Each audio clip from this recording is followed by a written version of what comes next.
안녕하세요. 취업이 보인다의 조서연입니다. 혹시 72시간의 법칙이라고 들어보셨나요?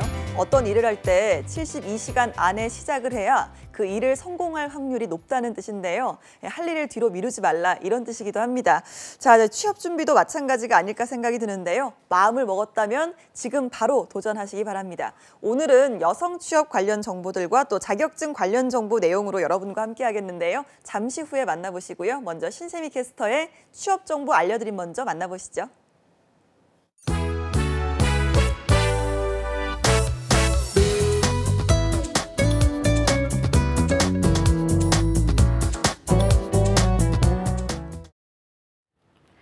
네, 안녕하세요. 취업 정보 알려드림의 신샘입니다. 오늘의 취업 정보 먼저 대기업 채용 소식입니다.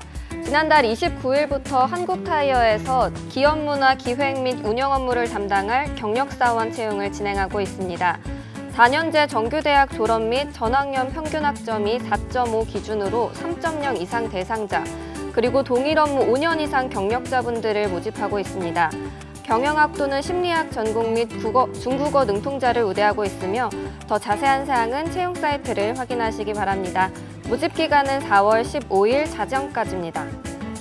다음으로 에어부산에서 6일부터 캐빈 승무원 지원 담당 신입 직원 채용을 시작했습니다. 캐빈 승무원 스케줄 운영 및 관리와 행정 사무 업무 등을 담당할 예정이고요. 학교 기졸업자 및 토익과 토익 스피킹, 오픽 등 국내 정기 영어 시험 성적 보유자분들이 지원 가능합니다. 영어와 중국어, 일본어에 능통하신 분들을 우대하고 있으며 지원서 작성 시 근무지를 부산과 대구 중 선택해 기재해야 한다는 점 유의하시기 바랍니다. 모집 기간은 4월 13일 오후 4시까지입니다. 그리고 두산 인프라코어 디자인팀에서도 9일부터 전문직 사원 채용을 진행하고 있는데요. 중장비 및 상용 운송기의 디자인 3D 디지털 모델링과 알리아스 툴을 이용한 2D의 3D 변환 작업 등 디자인 업무를 담당할 예정입니다. 전문학사 이상이신 분들이 지원이 가능하고요.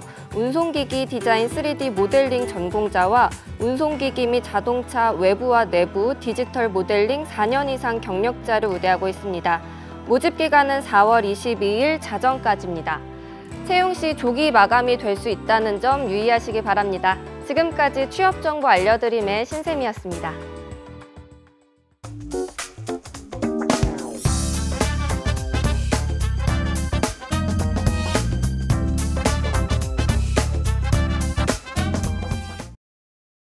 네, 매주 금요일 1부는요. 도전하는 여성들을 위한 시간으로 꾸며봤습니다. 여성 취업 어디까지 알아봤니라는 코너인데요. 취업 준비하는 다양한 연령의 여성 취업자들을 위한 정보를 제공해드리도록 하겠습니다. 중부대학교의 전미옥 교수님과 함께합니다. 안녕하세요. 네, 안녕하세요. 네. 여성 취업의 119가 되고 싶은 여자 전미옥입니다. 아, 든든합니다. 네, 또 한 분의 손님 모셨는데요. 현장에서 일하고 계시는 워킹맘이십니다. 메디데이터의 홍보이사 정다정님 나오셨습니다. 안녕하세요. 안녕하세요. 정다정입니다. 네, 오늘 이렇게 화사한 두 분의 여성분과 함께 시간 꾸며보도록 하겠습니다.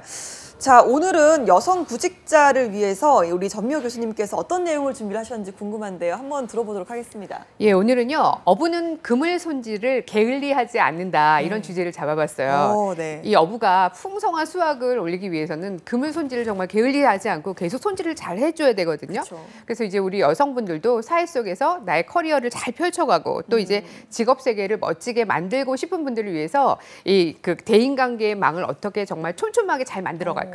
C줄, 날줄을 아주 튼튼하게 잘 만들어갈지 이런 이야기 나눠보도록 하겠습니다. 네, 알겠습니다. C줄, 날줄 어떻게 엮어갈지. 요즘 뭐 대인관계 이야기가 나왔습니다만 사실 현대사회는 네트워크 시대라고 하잖아요. 정말 그런 인맥, 대인관계가 무엇보다도 중요한데 자, 특히 여성들은 이 경력 단절만큼이나 인간관계에 있어서 어려움을 호소하는 분들이 많더라고요. 맞습니다. 그래서 제가 이 대목에서 여러분들께 한번 두 분께 퀴즈를 한번 내보려고 해요. 네. 퀴즈요. 뭐냐면 서울에서 부산까지 가는데 가장 빨리 갈 수 있는 방법은 뭘까? 서울에서 부산까지 가는데 가장 빨리 가는 방법이요? 네. 뭐 아마 운송수단을 말씀하시려고 하는 것 같진 않고 네, 답이 뭘까요? 혹시 아십니까? 저 답을 아는 것 같은데. 네, 답은 뭐냐면요. 네. 사랑하는 사람과 함께라면 가장 빨리 갈 수 있다라는 네. 건데 이건 이제 그만큼 대인관계의 소중함, 인간관계의 소중함을 또 얘기합니다. 네. 우리 인간관계에 있어서 85% 이론이라는 게 있어요. 네. 왜냐하면 하버드 대학교의 위관 교수팀이 이런 조사를 했대요. 실패한 사람들을 대상으로 조사를 했는데 직장, 가정, 사회생활을 통틀어서 실패한 원인을 조사했는데 이게 전문적인 지식이 모자라서 내가 실패를 한 것이다. 이렇게 대답을 한 경우는 15%밖에 안 됐고요. 나머지 85%의 사람들은 내가 모두 인간관계를 잘 못했기 때문에 실패한 네. 것이다. 이렇게 얘기를 했다는 거예요. 또 미국의 카네기 재단에서도 5년 동안 이 사회적으로 성공했다는 사람들 1만 명 대상으로 조사를 했는데 이 사람들에게 성공 비결이 무엇이었느냐 이렇게 물어봤더니 또 역시 85%의 사람들이 내가 성공한 것은 인간관계 잘했기 때문이다. 인생 성공할 수 있었다. 이렇게 얘기를 했다 그래요. 네. 여기도 역시 이제 85%가 적용이 되는데요. 네. 또 한 건의 이제 조사가 있습니다. 미국의 콜롬비아 대학의 경영자 수업에서 CEO들을 대상으로 해서 당신이 성공한 비결, 성공의 주요 요건이 무엇입니까? 했더니 역시 85%의 경영자들이 이렇게 말했다 그래요. 내가 성공한 것은 원만한 대인관계, 또 이제 공감 능력을 잘 발휘했기 때문에 나는 성공했다. 이런 이제 조사 통계를 보면 행복한 삶을 누리기 위해서는 기본적으로 원만한 인간관계가 중요하다.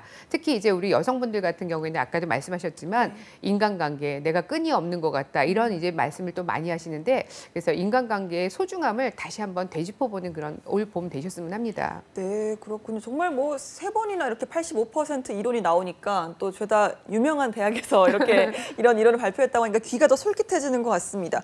여성들에게는 더욱더 귀담아 들을 부분인 것 같아요. 네, 맞습니다. 특히 제가 이제 뭐 여러 여성 모임 같은 데서 경력 단절 여성을 위해서 조언을 해달라 그러면 빠지지 않고 등장하는 조언이 바로 이 말이에요. 뭐냐면 그럼에도 불구하고 일은 단절이 되더라도 관계의 단절만은 하면 안 된다. 이런 얘기를 하거든요. 이게 뭐냐면 회사를 그만두더라도 직장 안에서 함께 일했던 동료들하고 계속 연락을 취할 것. 네. 그다음에 동종 업종의 지인들이 있어요. 이 지인들하고도 계속 지속적으로 교류를 한다는 것. 이것만은 꼭 강조를 하고 싶다라는 얘기를 했는데 그런 측면에서 이 그물을 손질하는 어부처럼 제가 우리 여러분께 첫 번째로는 나를 알려주는 노력보다 남을 알려고 하는 노력을 먼저 해라.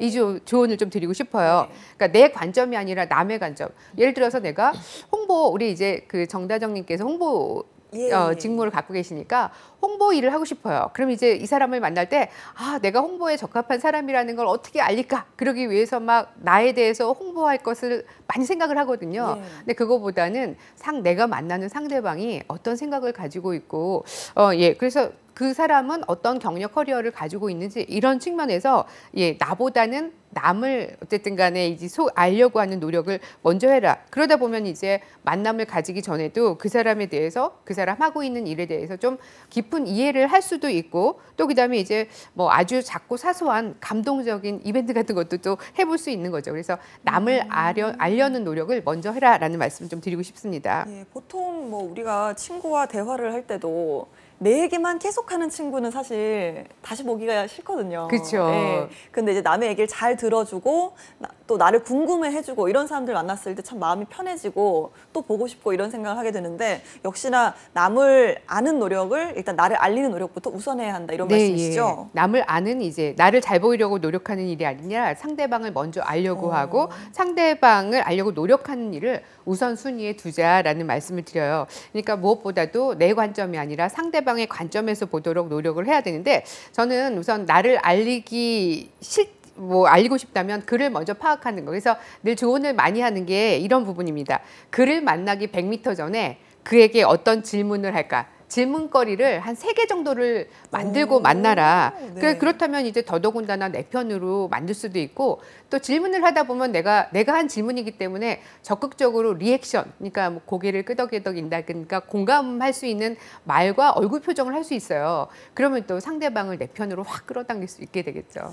예, 알겠습니다. 일단 뭐 상대를 만나기 전에 질문을 좀 생각을 해둬라. 네, 이런 건 좀 이렇게 유용한 팁이 될 것 같기도 한데요. 자, 인간관계가 목적만 있어서는 곤란하겠죠. 일이나 또 비즈니스에서 정말 목적만 있다면 사실 그 관계 자체가 굉장히 단편적이고 또 냉랭해질 것 같아요. 맞습니다. 꼭 이제 부탁 있을 때만 전화를 하는 또 지인들이 있어요. 그러면 저는 이제 오늘은 또 어떤 일로 전화를 했을까 이런 생각이 드는데 진실한 마음 또 이제 준비된 정성으로 감동을 이제 전한다면 그 사람하고의 관계가 굉장히 진지하게 오래도록 이렇게 지속이 될 수 있을 것 같습니다. 그래서 두 번째, 이 어부가 그물을 손질하는 두 번째 방법은 뭐냐면 인맥 수집가를 부러워하지 말고 한 사람 한 사람에게 좀 정성을 다하자라는 말씀을 드리고 싶어요. 그러니까 우리가 이제 밀도 있게 한 사람을 만나더라도 밀도 있게 만나는 건데 대인관계 잘한다는 또 분들 또 요즘은 SNS가 많다 보니까 나는 페이스북에 친구가 몇 명이야. 나는 뭐 어떠한 게 이런 부분이 있어. 라는 것에 너무 이제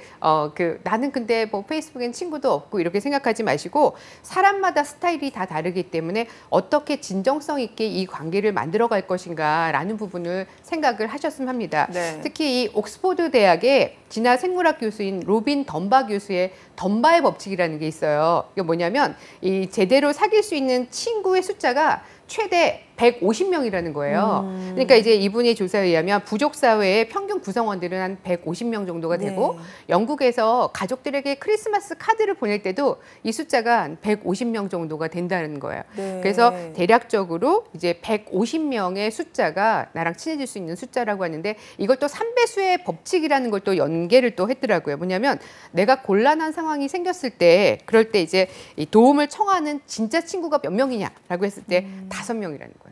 5명인데 이게 3배수 적용을 하면 그 다음 절치는 15명이 되고 좋은 친구는 35명, 그 다음에 친구는 150명 정도가 되고요.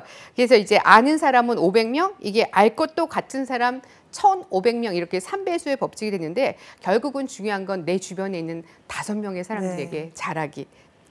진정성 있게 잘하기 이런 부분들을 말씀드리고 싶습니다. 그렇죠. 그런데 저는 그런 게 또 궁금해요. 150명까지는 힘들더라도 일단 5명, 15명 이 정도 사람을 관리를 할 때 어떻게 다가가야지 사람마다 그 진정성을 받아들이는 포인트가 제각각이지 않을까요? 맞습니다. 예, 그래서 저는 이제 무엇보다도 내가 편하게 헤엄칠 수 있는 어항을 좀 많이 만들어 놓으세요라는 말씀을 드려요. 이게 이제 세 번째 법칙인데 예를 들어서 어떤 분들은 이제 직접 만나는 것이 좋은 경우도 있고요. 어떤 분들은 특히 이제 워킹맘들 같은 경우에는 실제로 시간을 내기가 어렵다 보니까 여러 커뮤니티 모임을 통해서 조금씩 다가가는 노력을 하는 것이 또 중요한 부분이 있고요. 커뮤니티라면 인터넷 커뮤니티. 인터넷 커뮤니티가 요즘 많습니다. 이게 예전에는 모임이라고 하면 향후회도 있었고요. 동호회라는 동창회, 이름으로 했었고 동창회 있었고 동아리 있었고 이렇게 됐지만 요즘은 사실 나이를 초월해서 만날 수 있는 커뮤니티 모임이 많습니다. 그래서 SNS에도 보면 뭐 밴드의 모임이 있고 그다음에 이제 페이스북에 그 클럽의 모임들이 있고 카톡의 모임들이 있고 그런데 이런 모임들을 적절하게 활용을 하시는데 이때도 중요한 건 그냥 모임의 회원으로만 남지 마시고요. 모임을 내가 주관하는 기획자가 되어 보시는 거예요. 총무가 되어라. 총무가 될 수도 있고 예를 들어서 내가 어떤 관심사가 있는 거예요. 뭔가 지금 이제 인문학 책을 읽고 싶다. 아니면 지금 이제 벚꽃 시즌이니까 이때는 이제 시집을 읽는 모임을 낭송하는 모임을 하고 싶다 그러면 친구 한 명만 일단은 이렇게 섭외를 하셔가지고 2명 이상이면 모임 구성원이 됐다고 보고 그래서 이제 모임 날짜도 정하고 그럼 이 모임을 어떻게 운영을 할 것인가 기획도 하다 보면 자연스럽게 또 이제 전국구에서 혹은 이제 우리나라뿐만이 아니라 외국에서도 또 친구가 될 수가 있고 그런 분들이 나에게 좋은 기회가 될 수 있는 또 좋은 인맥이 될 수 있습니다. 그래서 이렇게 내가 편하게 헤엄칠 수 있는 어항을 내가 이제 주도적으로 만들고 기획하고 실행을 좀 해보시라는 말씀을 좀 드리고 싶어요. 네, 그런데 이제 저희가 계속해서 인간관계를 어떻게 이어갈 것인지 어떻게 모임을 만들고 뭐 주도해 나갈 것인지 이야기를 듣고 있는데 사실 그런 고민을 하게 되는 것 같아요. 아까 말씀하셨지만 내가 실력이 부족해서 사회생활에서 실패했다라는 사람은 굉장히 적고 인간관계에서 실패를 했다 생각하면 굉장히 많은 비율을 차지하지 않습니까? 그렇다면 자 이게 실력 또 실력만큼이나 중요한 거잖아요. 일단 인간관계만 매달려도 안 되는 거잖아요. 네, 그렇지 네. 않습니까? 네, 그래서 아까 이제 그 3배수의 그 원칙을 말씀드렸는데 저는 이제 제가 관계를 맺고 있는 사람들의 그 드림 리스트라는 표현을 하거든요. 네. 그러니까 적어도 제 휴대폰에 있는 인맥을 보면 대부분 스마트폰 쓰시면서 몇백 명 이상의 인맥이 있으실 거예요. 네. 그러면 이제 20%의 룰을 적용을 해보셔가지고 예, 이분들에게 지속적으로 내가 이제 소원했던 관계는 어떻게 좀 풀어갈 수 있을 것인가. 그 다음에 이제 또 친하게 지내는 사람들은 이 관계를 계속 지속적으로 유지해야 됩니다. 네. 그럼 이제 이 사람하고 유지할 수 있는 부분들에 대해서도 전략적인 뭐 전략일 건 없지만 계획을 한번 세워보시는 거예요. 행동 네. 계획을. 그러니까 마음으로만 있는 게 아니라 우리가 표현을 해야지 이 정이 쌓이는 거거든요. 네. 그래서 연락도 하시고 전화도 하시고 어떤 경우에는 아 봄이라서 연락 한번 해봤다. 그러면서 이제 연락도 하시는데 예를 들어서 우리가 뭐 세일즈를 하시는 분들이 네. 문자 메시지라든가 이런 거를 예 어딘가에서 똑같은 나에게뿐만이 아니라 다른 사람에게도 문자를 보냈다. 똑같은 내용이다라고 한다면 감동이 없거든요. 그쵸. 당신만을 위해서 맞춤형으로 내가 생각하면서 했다라는 것을 알릴 수 있는 것을 일단은 내 주변에 아까 5명, 3배수 한다면 네. 15명의 공감 집단에게 먼저 우선적으로 연락을 해보시라는 말씀 좀 드리고 싶고요.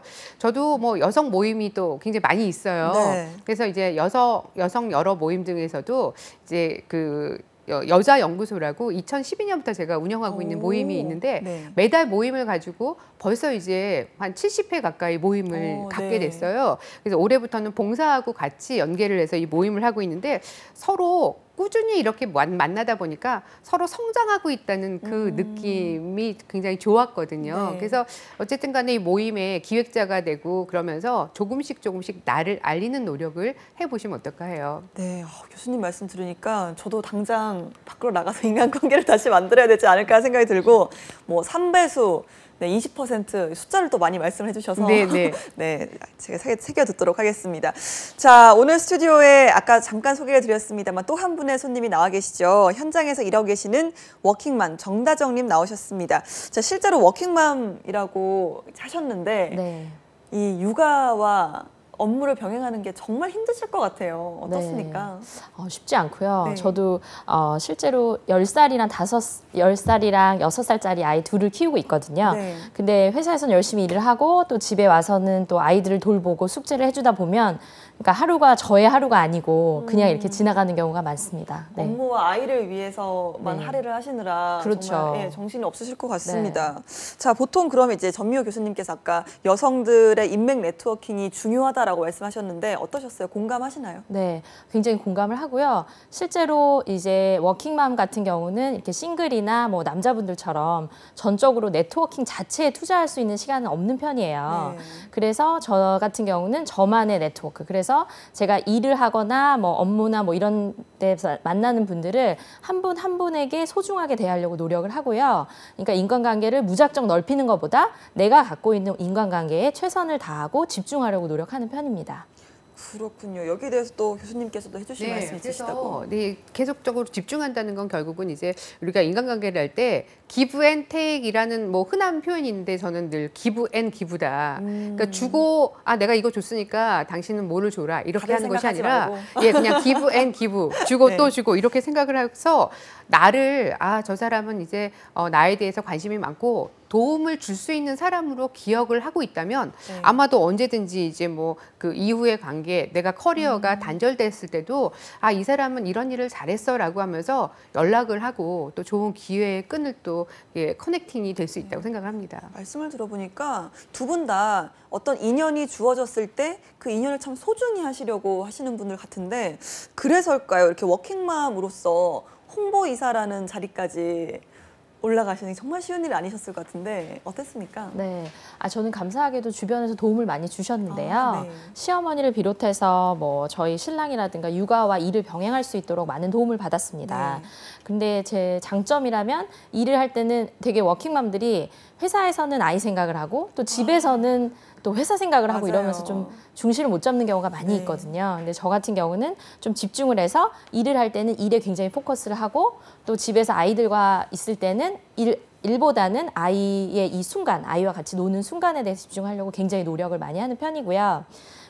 저도 외국계 회사를 다니다 보니까 그 수시로 막 24시간 시차가 있다 보니까 메일이 들어오고 수시로 일을 하게 돼 있어요. 네. 근데 요즘에는 되도록 업무 시간에만 일을 하려고 노력을 하고요. 그래서 일과 삶을 좀 구분한 노력을 스스로 내 삶과 일에서 하도록 노력을 하고 있습니다. 네. 자, 이렇게 또 가족의 지원까지 있다고 하니까 정말 부럽네요. 사실 그런 행운이 모두에게나 주어지는 건 아닌데 네. 또 그런 뒷받침이 있었기 때문에 오늘의 또 정다정님이 있지 않을까라는 생각이 듭니다. 자, 여기서 사실 뭐 하루 종일 일에 시달리고 또 집에 와서 아이들에게 만나고 그러다 보면 정말 뭐 저녁이 되면 파김치가 되지 않을까라는 생각이 듭니다. 정말 네. 그렇게 힘드실 때는 어떻게 또 버티시는지요? 네.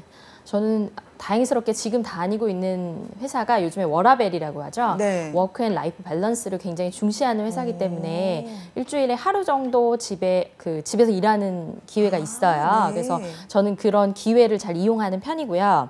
또 저도 첫째 아이가 특히 학교 입학했을 때 걱정을 굉장히 많이 했어요. 주변의 엄마들은 다 일을 그만둬야 된다, 휴직을 해야 된다, 막 이런 얘기를 많이 들었는데 실제로 그 1학년을 지내고 보니까 그렇게 걱정했던 것만큼 힘들진 않았거든요. 네. 근데 되게 이런 일하는 여성 같은 경우는 닥치지 않은 일, 미래에 대한 일에 대한 두려움이 굉장히 크고 그게 왔을 때 나는 일을 그만둬야지 하고 극단적인 선택을 하는 경우가 많은데 네. 그럴 때일수록 적극적으로 주변의 도움을 구하시면 좋을 것 같아요. 그렇군요. 뭐 저희가 이렇게 좀 두루뭉술하게 이야기 들어봤습니다만 사실 그래도 이 워킹맘들의 그 생활 중에서 한 번 정도는 정말 아찔한 순간이 오기도 네. 하잖아요. 그런 사례 같은 게 있으면 좀 소개를 해주시죠. 네. 저도 처음에 아이가 유치원에서 적응을 못한 경우가 있었어요. 네. 그래서 친구들하고 막 싸우고 좀 힘든 경우가 있었는데 그때 제가 뭐가 중요한 것인가? 나의 커리어가 그쵸. 중요한 것인가? 아니면 그럼요. 아이를 더 사랑하고 같이 있어 주는 게 중요한 것인가? 심각하게 갈등을 했는데 네. 그때 결정적인 거는 아이한테 물어봤어요. 그랬더니 네. 아이는 엄마가 일을 했으면 좋겠고 엄마도 행복했으면 좋겠다고 얘기를 하더라고요.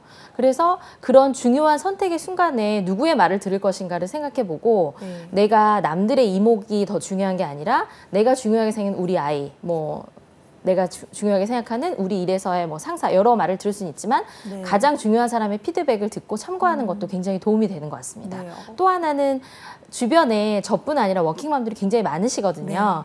그럴 때 주변에 멘토를 한 분 선정하시는 것도 굉장히 좋은 것 같아요. 그래서 멘토 훌륭하게 저보다 더 커리어를 쌓고 계신 선배맘들한테 여쭤보고 이런 어려움이 있을 때 어떻게 헤쳐나가셨는지 그러면 그분들의 노하우가 있기 때문에 하나 둘씩 알려주시거든요. 네. 그래서 그런 경우에 많은 도움을 받았죠. 네. 그럼 혹시 정다정님도 지금 멘토가 있으신지 네. 궁금하네요. 네, 맞습니다. 저도 처음 직장 생활을 할 때 상사로 모셨던 분을 지금 멘토로 모시고 있거든요. 네. 그래서 비단 업무를 하면서 아래 부하 직원이 좀 힘들게 할 때도 SOL을 치지만 이런 식으로 일과 가정이나 이렇게 양립하면서 충돌이 있을 때도 그런 멘토에게 조언을 구하면 아무래도 저보다는 인생 경력과 더 힘든 일을 많이 겪으셨기 때문에 좀 더 인생에 도움이 되고 실질적인 조언을 들을 수 있는 것 같아요.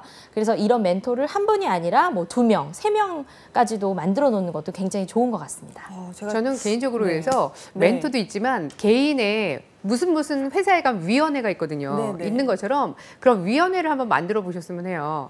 그러니까 지금처럼 내가 위원회가 되어서 내가 이제 나를 위한 위원회를 만드는 거예요. 그래서 나의 경력 커리어를 위한 위원회도 있고요. 이렇게 워라밸과 관련된 그런 위원회도 만들고 예. 그다음에 이제 여성 선배들 중에 지금 바로 앞전에 이제 나처럼 길을 걸어간 분이 있다면 그분을 또 이게 육아와 관련된 부분에 또 위원회를 만들어서 여러분들을 멘토의 도움을 받고 또 도움을 요청하시고 그리고 이 도움을 요청했다면 이걸 나도 이제 나눔을 실천해야 되잖아요. 네. 내 후배에게 또 자연스럽게 그쵸. 할 수 있다면 좋지 않을까 해요. 그렇습니다. 저희가 이야기를 들어보니까요. 또 정다정님은 멘토의 시어머님의 남편의 또 꿈을 밀어준 아이까지 정말 인복이 대단하신 것 같은데 그게 또 오늘의 저희가 이야기를 하고 있는 이 인맥 네트워크의 네. 활용을 또 정말 잘하시는 분이 아닌가라는 생각이 들거든요.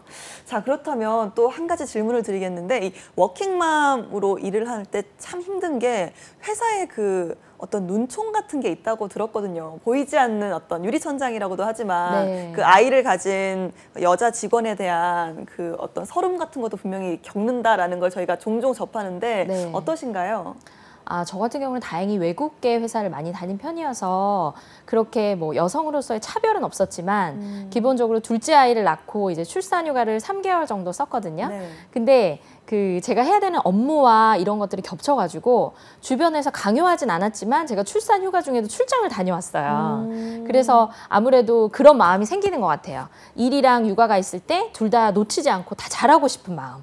그런 마음 때문에 조금 본인 스스로 힘들었던 경우가 많이 있었던 것 같습니다. 그럼요. 그 시간이 얼마나 또 절대 쉽지만 않았을 거라는 네. 생각이 드는데요. 자, 지금 이렇게 방송을 보시고 계실 또 여성 구직자분들이나 또 워킹맘들 또 혹은 뭐 경력 단절을 고민하시는 여러 여성분들에게 또 인생의 선배로서 한마디 조언을 해주신다면 어떻게 네. 부탁드립니다. 네. 주위에 정말 훌륭한 워킹맘들이 굉장히 많으신데요. 제 생각에 저의 뭐 성공 비결이나 겨우 여기까지 해올 수 있었던 비결이라면 주변의 도움을 아낌없이 요청한다는 거예요. 그래서 누구나 다 일도 잘하고 싶고 가정일도 잘하고 싶어 하는데 하지만 워킹맘들은 물리적으로 회사에 굉장히 매여 있고 회사에 좀 많은 시간을 보낼 수밖에 없는 게 사실인 것 같아요. 그러다 보면 아무래도 전업주부 엄마들보다는 아이들에 대한 투자라든가 시간이 적을 수밖에 없는데요. 하지만 뭐 나는 워킹맘이기 때문에 안 돼. 우리 애들 너무 불쌍해. 이런 어떤 그 틀에 계시기보다는 아이들 픽업은 못하지만 나는 애들 숙제는 봐줄 수 있어. 이런 식으로 내가 할 수 있는 것, 못하는 것 이런 거를 구분을 확실하게 하시는 게 좋을 것 같고요. 그리고 제가 못하는 부분은 과감하게 다 하고 내가 다 해야지 하고 이렇게 나가 지쳐 떨어지기보다는 시부모님, 뭐 부모님께 도움을 구하고 뭐 형제 자매 혹은 아이를 돌보시는 이모님, 그다음에 청소가 힘들면 청소 도우미도 쓰고, 그러니까 저희가 물질적으로 이렇게 좀 돈을 벌 수 있는 그런 부분을 활용을 잘해야 될 것 같아요. 그래서 모든 걸 다 혼자 스스로 하지 말고 도움을 적극적으로 구하는 게 중요한 것 같습니다. 그래서 아이들에게 해줄 수 없는 시간 때문에 죄책감에 시달리기보다는 양적으로 엄마는 너희들과 질적으로 더 좋은 시간을 보내고 싶다. 엄마의 최선을 이해해달라고 해주면서 아이들과의 관계도 더 잘 꾸려나가는 게 필요할 것 같습니다. 네. 오늘 선배 워킹맘 정다정님의 생생한 경험에서 우러난 조언들 저도 새겨 듣도록 하겠습니다. 네, 오늘 출연해 주셔서 정말 고맙습니다. 네, 감사합니다. 네. 자, 오늘 워킹맘 선배님이 나오시기도 했고요. 또 여성 취업 뗄 수 없는 부분이 바로 육아 고민이죠. 특히 초등학교 1, 2학년 아동을 둔 맞벌이 부부들에게는 방과 후 아이를 돌봐줄 사람이 없다는 것이 가장 큰 고민일 텐데요. 공적인 초등 돌봄 시스템이 부족하다 보니까 고민이 많습니다. 이번에 정부가 이 맞벌이 부부 자녀 중심으로 돌봄 시설 이용 가능 인원을 늘린다고 발표를 했는데요. 이 부분은 교수님께서 좀 소개를 해주시죠. 네, 지난 이제 4일입니다. 정부는 맞벌이 부부 자녀를 중심으로 해서 2022년까지 이 돌봄 시설 이용 가능 인원을 20만 명 늘린다고 발표를 했습니다. 네. 그래서 이 대상도 1, 2학년 위주였던 초등 돌봄 교실 대상을 초등생 전체로 확대를 하고요. 또 운영 시간도 오후 5시에서 퇴근 이후인 오후 7시까지로 확대한다는 이런 방침인데요. 사실 이제 초등학생을 둔 맞벌이 부부 같은 경우에는 공적인 초등돌봄 시스템이 부족하다 보니까 학원을 이 학원, 저 학원 이렇게 다니게 한다든지 아니면 이제 부모 둘 중에 한 명이 먼저 퇴근을 해서 아이를 케어를 한다든지 아니면 둘 중에 한 명이 결국은 그러다가 커리어를 또 포기하게 되는 이런 경우들도 많이 있습니다. 특히나 이럴 때는 또 워킹맘들이 이 경제활동을 포기하게 되는 이런 경우들이 또 생기게 되는데요. 국민건강보험공단 자료에 의하면 지난해 신학기에 이 초등학교 1학년에서 3학년 자녀를 둔 직장인 여성 1만 5,800명 정도가 퇴사를 했다고 네. 합니다. 그래서 여기에 이제 이 정부의 초등 돌봄 확대 방안이라는 것에 대해서 긍정적인 방안도 있지만 워킹맘이나 또 이제 뭐 아빠들 같은 경우에도 걱정을 또 하는 부분이 과연 서비스의 질은 어떠한가 걱정을 하는 분들이 있습니다. 그래서 양질의 프로그램을 만드는 것이 또 중요하지 않을까라는 또 조언을 해봅니다. 네, 그래도 일단은 반가운 소식이네요. 맞습니다. 네, 워킹맘들에게는 뭐 이보다 반가운 소식이 없지 않을까 하는 생각이 드는데요. 자, 저희가 전미호 교수님과 함께 여성 취업 어디까지 알아봤니 진행하고 있는데요. 오늘 금요일 일부의 코너 속의 코너죠. 취업 질문 있어요라는 미니 코너를 준비해봤는데요. 자, 시청자분들 보내주시는 취업 고민을 우리 전미호 교수님께서 해결해 주십니다. 자, 그러면 오늘의 사연을 한번 읽어보도록 하겠습니다. 자, 경력 단절에서 다시 취업 전선에 나가려는 40대입니다. 일단 자기소개서를 써야 할 텐데 어디서부터 작성해야 할지 인터넷만 검색하다가 몇 시간째 한 줄도 못 쓰고 있습니다. 어떡하죠? 잘할 수 있겠죠? 라고 보내주셨는데요. 답변 좀 해주시죠. 자기소개서 네. 이제 진학을 어렵죠. 앞둔 경우도 있고 취업을 할 때도 그렇고 굉장히 네. 고민거리고요. 그러니까요. 이렇게 말씀드리는 저도 저의 자기소개서를 쓸 때는 걱정이 많고 어떤 식으로 쓸까 고민을 또 많이 그렇죠. 하게 됩니다. 근데 일단 자기소개서는 나의 핵심 가치를 어떻게 회사에 보여줄 것인지 그 부분을 중점적으로 이제 생각을 해보시는 거예요. 그래서 이 핵심 가치를 스토리로 풀어내도록 하는데 사실 신입사원의 자기소개서는 잠재 역량을 기대할 수 있겠지만 그 경력직의 경우에는 그간 역량을 발휘한 어떤 그런 경험, 내용들이 중요하기 때문에 성과 위주의 어떻게 보면 이제 이 결과에 대한 나열 또 해당 직무에 대해서 뭐 자격 사항들이 있다 그러면 이런 부분들을 이제 명쾌하게 쓰는 것이 굉장히 중요한 부분인데요. 그래서 이제 자기소개서 같은 경우에는 또 포맷이라는 게 있어요. 그래서 회사마다 기본적으로 몇 글자 이내에 써라 이런 부분들이 있으니까 우선은 초안 작성을 이제 잘 해 놓으시는데 초안을 쓴 다음에는 나라면 이 지원자를 내가 뽑을까 한번 객관적으로 생각하면서 하나하나 또 점검을 해보시는 거예요. 특히나 이제 이 지원서를 읽을 인사 담당자는 굉장히 바쁘다. 많은 지원서를 나 아니라 다른 사람들의 지원서까지도 살펴보기 때문에 바쁘고 바쁘다라는 거 이런 부분들을 떠올려 보신다면 중요한 것 우선순위로 쓰실 것, 그다음에 중복되는 표현을 정리하실 것 이런 말씀을 드리고 싶은데 네. 특히나 보면은요 마지막 순간에 아주 결정적인 순간에 오자를 내는 경우가 있어요. 그럼요. 그래서 이걸 꼼꼼하게 어쨌든 간에 좀 예. 체크를 하시라는 말씀을 드리고요. 쓰면 쓸수록 늡니다. 그러니까 쓰고 또 쓰고 고치고 하는데 이 수정한 부분들을 주변에 또 보여주시는 것도 좋은 방법입니다. 그럼요. 그래서 객관적으로 이제 코치를 받으시고 그리고 난 다음에 다시 고치고 또 고치고 이렇게 계속 고치다 보면 아마도 멋진 나의 가치를 보여줄 수 있는 자기소개서 완성하실 수 있을 겁니다. 네, 알겠습니다. 자, 그럼 다음 사연 만나보도록 하겠습니다. 보여주시죠. 네, 결단력 없는 제 성격을 고치고 싶습니다. 저는 친구들과 밥 먹으러 가도 무엇을 먹을까, 어떤 메뉴 고를까 하면 절대로 자신 있게 말하지 못해요. 결정된 일에 따르는 것이 어느 순간 편해지고 익숙해졌어요. 그러다 보니 우유부단한 제 성격 탓에 이직한 지금 회사에서도 무미건조한 평가를 받는 것 같기도 하고, 네, 결정장애의 우유부단한 제가 요즘 더 싫습니다라고 보내주셨네요. 사실 저도 어디 가서 메뉴는 잘 못 고르거든요.